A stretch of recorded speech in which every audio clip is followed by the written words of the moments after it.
नमस्कार। बिहार के चुनाव परिणामों की एक व्याख्या यह भी है कि इस बार बिहार ने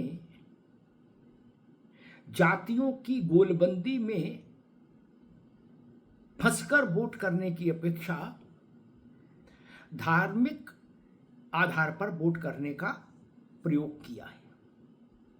जी हाँ, बिहार में सामाजिक संरचना बहुत जटिल है।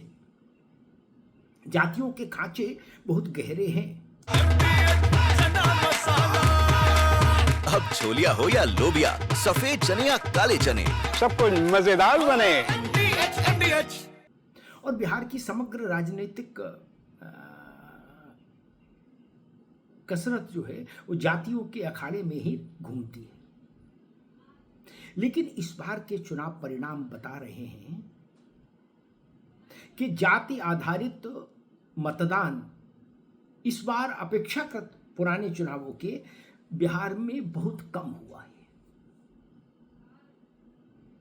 अब बिहार के लोगों ने केवल और केवल जाति को आधार बनाकर वोट करने का जो एक सिलसिला था उस पर अंकुश लगाया है। भारतीय जनता पार्टी को जो विराट सफलता मिली है और जो उसका स्ट्राइक रेट निकल कर आया है वो बता रहा है कि राज्य में जातियों की जकड़न ढीली पड़ी है, कम से कम मतदान में। इसी कारण लालू प्रसाद यादव की पार्टी रसातल में चली गई। रसातल में भाजपा की बल्ले बल्ले हुई और ओवैसी की भी बल्ले बल्ले हुई।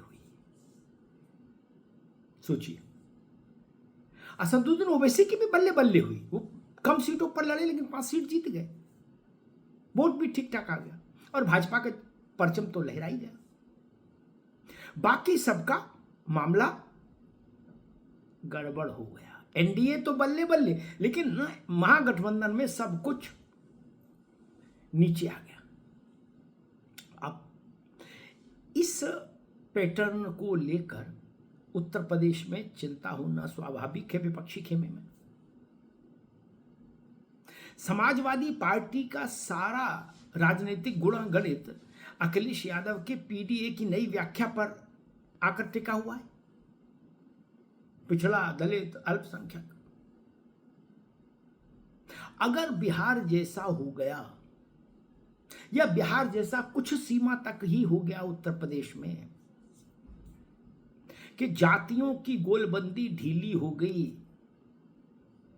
जाति पहचान का दबाव उतना कड़ा और बड़ा नहीं रहा मतदान के समय, और मतदान का मत का निर्धारण धार्मिक आधार पर हो गया,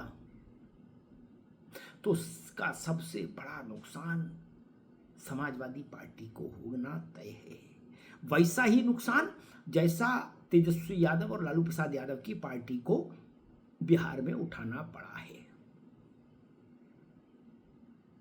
अन्यथा आप मान सकते हैं कि क्या बिहार की जो सामाजिक संरचना है उसमें आरजेडी के पास ऐसी स्थिति आ जाए कि उसके कुल 25 सदस्य जीते और खुद तेजस्वी यादव को जीत के लिए संघर्ष करना पड़े। इसका मतलब बिहार ने खुद को बदला है। और अगर ऐसा ही बदलाव उत्तर प्रदेश में आ गया, सहारनपुर से लेके और सोनभद्र तक अगर जातियों के आधार पर वोटिंग नहीं हुई या कम हुई और उसके स्थान पर मतों का ध्रुवीकरण धार्मिक आधार पर हो गया, तो समाजवादी पार्टी के लिए मुश्किल ही मुश्किल होगी। और ये बात सपा भी स्वीकार करेगी अंतर्मन में। समाजवादी पार्टी के लिए बेहतर चुनावी संभावनाएं तभी हैं जब उत्तर प्रदेश में वोट विशुद्ध जातीय आधार पर हो, जातियों के आधार पर हो। हिंदू आबादी, हिंदू जनसंख्या सैकड़ों जातियों और उपजातियों में बंटकर वोट करें। सनातन की छतरी के नीचे खड़े होकर बृहद हिंदू समाज अगर वोट करेगा तो समाजवादी पार्टी के लिए अपेक्षाकृत कम लाभ की स्थिति पैदा होगी। दादी के हाथों का जादू और खुशबू से महकता घर, माँ की मुस्कुराहट और खाने की सुगंध। MDH गरम मसाला। क्योंकि हर रिश्ता है स्वाद से जुड़ा।